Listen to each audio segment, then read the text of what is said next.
خانہ کعبہ کی تاریخ۔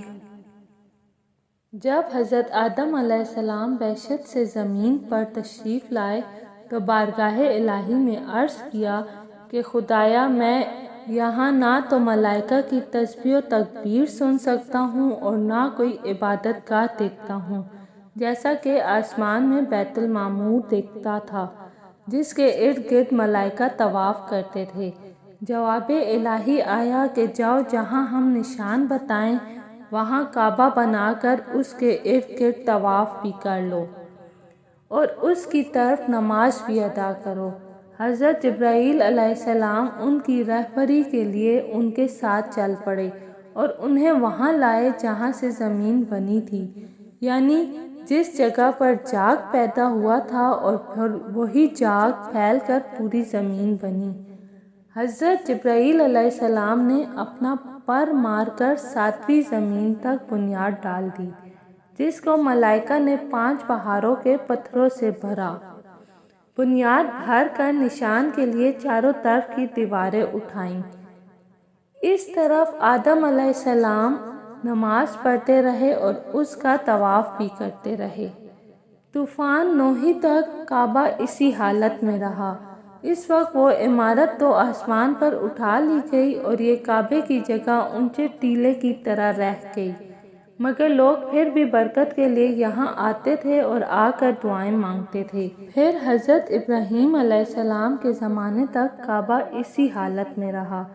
جب حضرت اسماعیل اور حضرت ہاجرہ اس میدان میں آ کر ٹھہرے اور ان کی وجہ سے یہاں کچھ آبادی ہو گئی، تب حضرت ہاجرہ کے انتقال کے بعد حضرت ابراہیم علیہ السلام کو حکم ہوا کہ حضرت اسماعیل کو ساتھ لے کر یہاں عمارت کعبہ بنائیں۔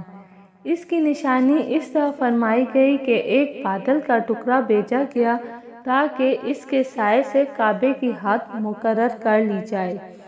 حضرت جبرائیل علیہ السلام نے اس سائے کی مقدار خط کھینچا اور حضرت ابراہیم علیہ السلام نے اس خط پر زمین یہاں تک کھودی کہ بنیاد آدم نمودار ہو گئی اور اس بنیاد پر عمارت بنائی۔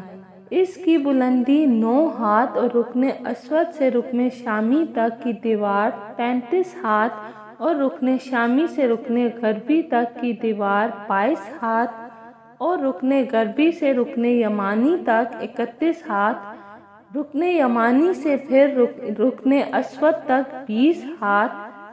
لہٰذا اس وقت یہ کعبہ مستطیل کی شکل تھا۔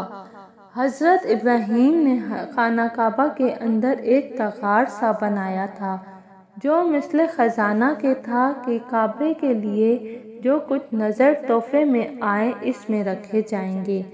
اس کے دروازے 2 تھے، ایک داخل ہونے کا، دوسرا نکلنے کا، اور کعبہ بنانے والے خلیل تھے اور ان کو گھارے پتھر اٹھا کر دینے والے حضرت اسماعیل علیہ السلام، اور اس عمارت میں 3 پہاڑوں کے پتھر لگائے گئے۔ حضرت ابراہیم علیہ السلام سے پہلے کسی نے یہاں عمارت نہ بنائی تھی، مگر آپ کے بعد کئی دفعہ اس کی تعمیر و مرمت ہوئی اور اس میں حالات کی وجہ سے کچھ تبدیلیاں بھی ہوئی۔ مثلاً اس کی اونچائی دگنی کر دی گئی، دروازے 2 کی بجائے 1 اور اس کا رقبہ بھی کم کر دیا گیا، لیکن بعد میں پھر اسے پرانے رقبے میں ہی تعمیر کیا گیا۔